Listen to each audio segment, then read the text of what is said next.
Yo, what is up guys? Boris here, coming to you guys with another Dragon Ball Super video. Now this time I'm going to be covering the leaks for the new cards that were just announced at Gen Con earlier today. These cards have been really shaking up people on Facebook, on Reddit, and I'm going to go over my thoughts on the cards and what I think about the future of Dragon Ball Super after seeing these set 2 leaks for the first time.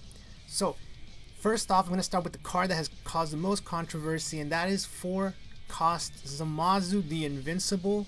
Now this card really is the main focus of what everyone has been discussing recently because of the new ability Indestructible.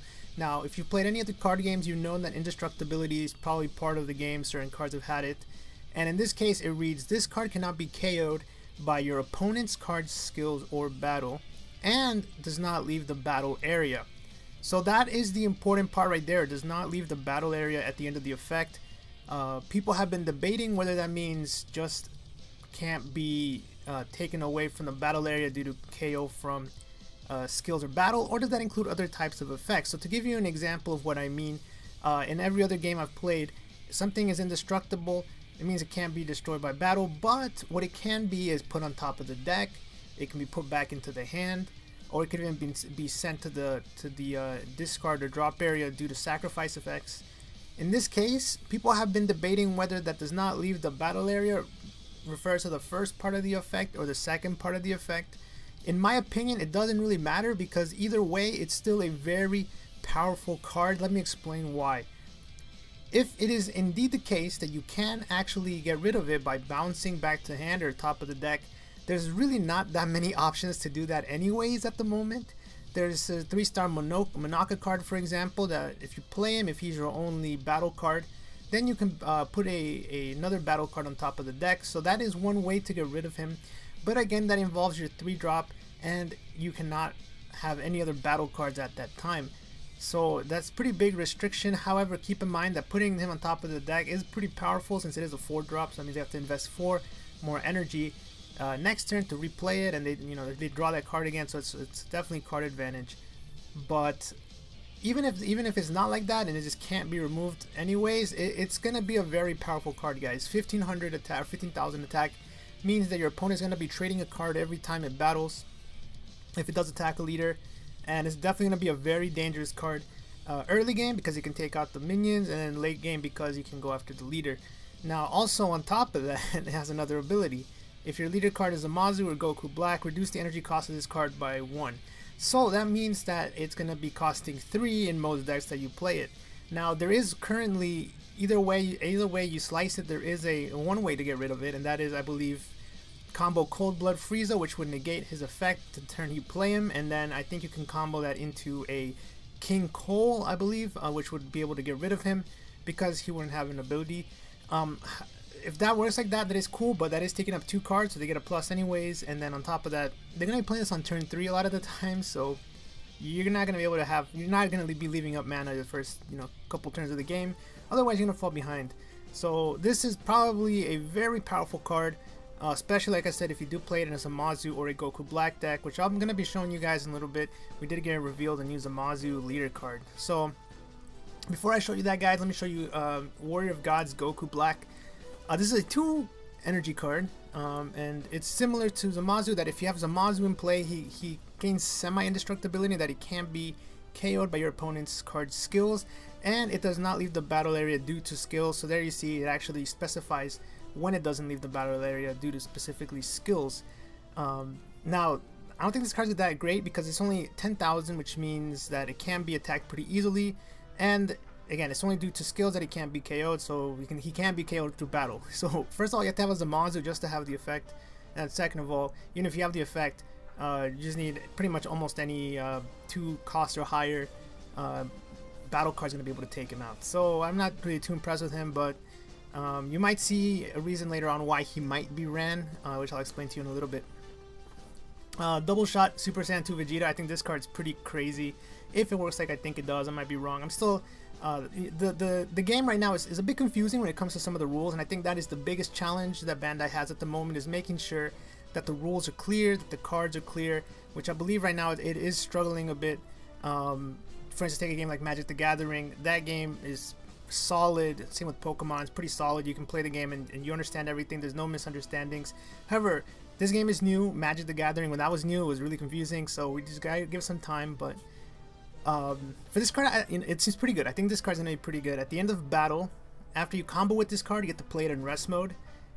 So normally you have to pay 3 mana with double red for him, but if you just combo with him, then you can just play him. So I assume if you can just attack with any of your guys, combo with him, and you play him in rest mode, you get a free 15,000 attacker. Pretty good, if it is how it works, and it gives 10,000 bonus for one. So if that is how it works, he's gonna be pretty good. Can't wait to see if that is how it is, because if it is, then you can just splash him in any deck, because you can just combo for one. But again, we have to wait and see. Oh, but your leader does have to be red. I'm sorry. Your leader does have to be red. So you have to play him specifically in a red deck, which right now they're not really the best. Red Blue Champa is pretty good, but yeah, my bad. I did forget I have to play specifically in a red deck. So I like that they have restrictions. Okay, this is the new Trunks leader card, guys.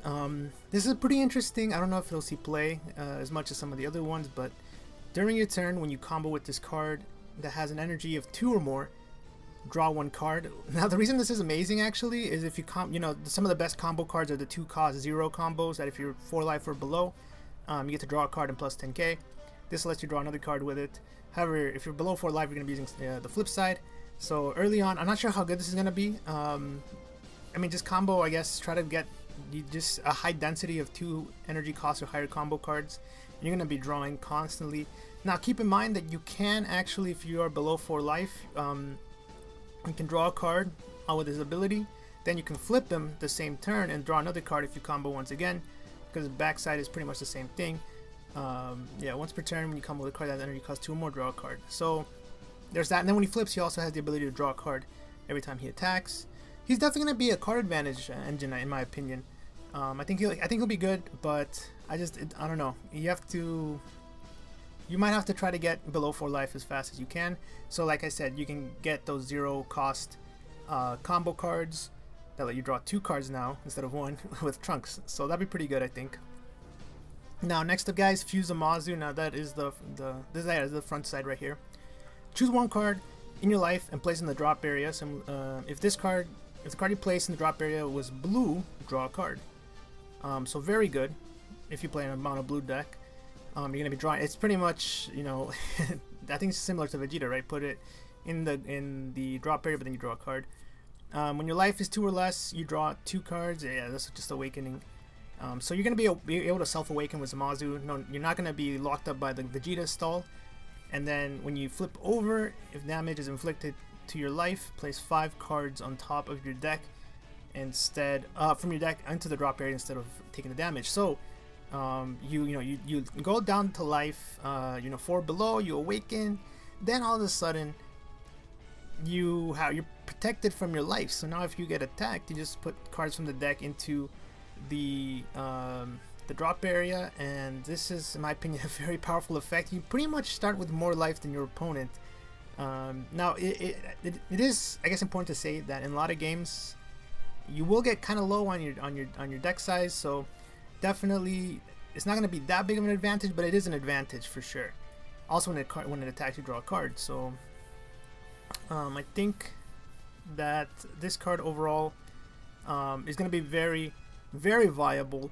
Again, just be careful with your resources. Don't try to draw too much with this deck, because otherwise when you get low, you won't have as many cards to play with. But still, very good card, very, very good card, and it's gonna be tough to take down in my opinion.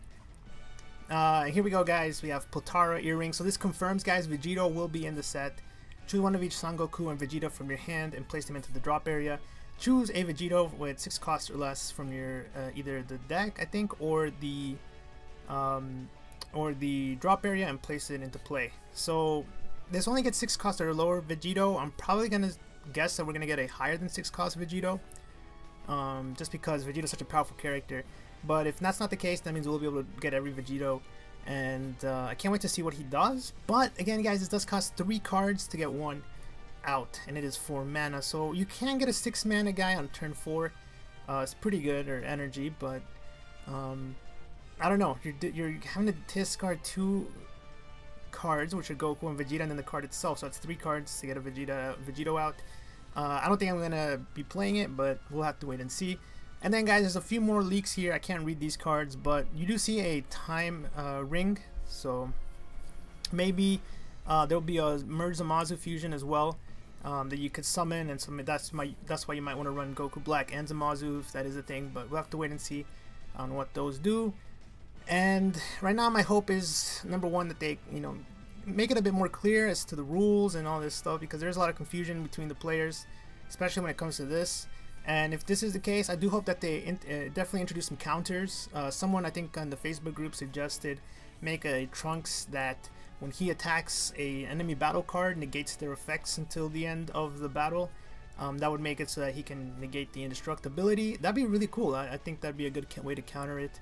But right now, blue's already the strongest color. I'm giving them an indestructible 15,000. I mean, to be fair, it is going to be really good. But a lot of decks are already sort of trying not to attack too much, trying to keep their opponent's life as high as possible. So this is definitely going to be, in my opinion, a good card to see where it goes. I think it'll be very good in my opinion, but we'll have to wait and see. Let me know your thoughts down below, guys. Subscribe if you haven't already for more Dragon Ball Super card game battle games or videos. And with that said, until next time, peace.